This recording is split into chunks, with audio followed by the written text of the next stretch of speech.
Some of the thoughts in your head right now might not actually belong to you. That sudden spike of anxiety, that flash of pride, or that out-of-nowhere temptation often arrives from the outside. These destructive patterns are often injected into your mind, acting as foreign intrusions rather than natural products of your own thinking. This is why many believers lose their mental battles. They treat a spiritual attack like a personal flaw, swinging at the wrong enemy while the real source remains hidden. Standard advice tells you to control your thoughts or think better, but those instructions assume you are the only one speaking in your head. The reality is simpler and more dangerous. Not every thought in your head is you. Failing to distinguish between your own voice and an injected attack creates an exhausting, unwinnable internal conflict. You cannot defeat an enemy that you have already accepted as part of yourself. Scripture tells us to take every thought captive. Is every thought originated within your own soul? God wouldn't need to command you to capture them. You don't have to capture something you created. This diagram shows the human mind as a dual input system.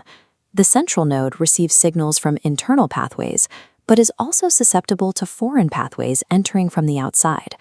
The enemy targets your stream of consciousness by firing off sharp, jagged anomalies.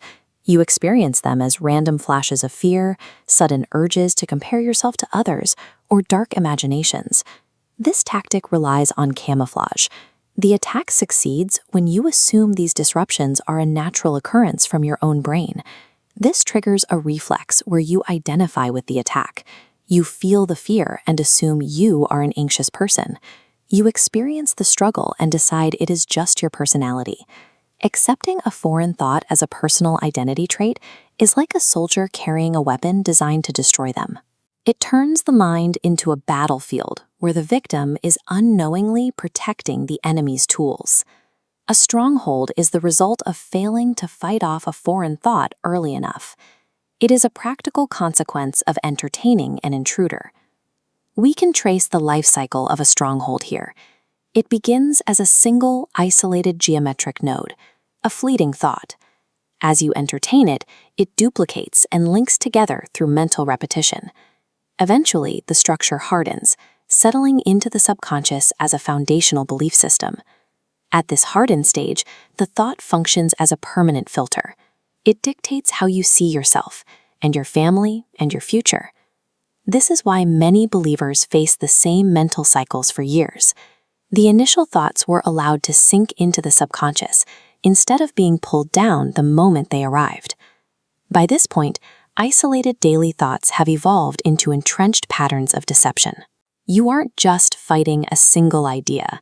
You are fighting a structure.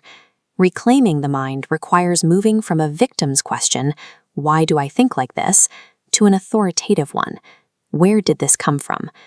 When you identify a foreign thought, you must respond with immediate, unyielding authority. Passivity only allows the stronghold to grow. Effective mental warfare follows strict rules. Do not negotiate with the thought. Do not analyze it. Do not sit with it. Instead, you reject the thought because it is a foreign entity and not part of who you are. Pride, fear, lust, and confusion are not your identity. You are what God says you are. Anything else is a foreign voice that has no right to stay. The moment you pause to recognize, "This isn't me," the enemy loses his weapon. That recognition returns the power to the believer. To understand how to use the authority you've already been given, watch the next video to see why so many spiritual battles are lost before they even begin.